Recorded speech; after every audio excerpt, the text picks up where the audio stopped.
Hi, I'm Mary Fay, and I want to take a couple minutes to talk about the newly released progression indicators and how they can help us to clarify expectations and advance competency.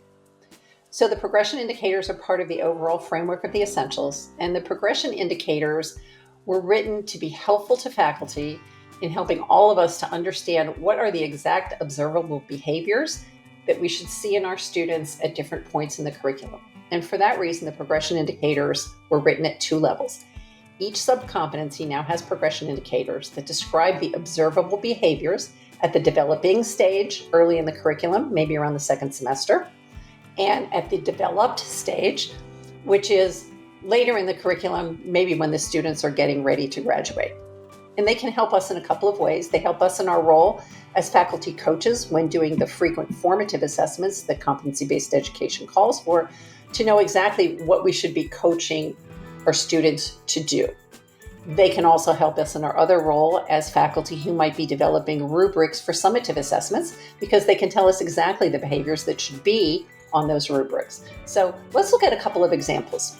If I look at sub-competency 5.1c, that sub-competency says that students should be able to implement standardized evidence-based processes for care delivery. Well, that should look pretty different in a second semester student than it should in a fourth semester student, but exactly how? Here's the guidance from the progression indicators. The developing progression indicators say that at an early stage, students should be able to identify and follow those processes. So what that means to me, if I'm, say, a clinical instructor, is that I know my second semester student, after reading the chart and meeting their patient, should be able to identify that the patient is on a falls risk protocol, and they should be able to uphold all of the elements of that protocol. Now, later on, the progression indicators tell me that students should be able to adapt those protocols to meet the needs of individual patients, maybe for cultural considerations, and that they should also be able to analyze patient characteristics and act to mitigate risk.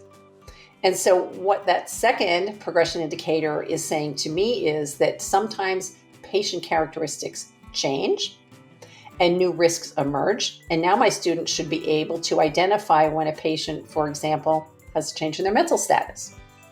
And they were not a falls risk before, but now they are. That student should be able to identify that that patient is at risk and get the falls prevention protocol put in place for that patient based on that assessment.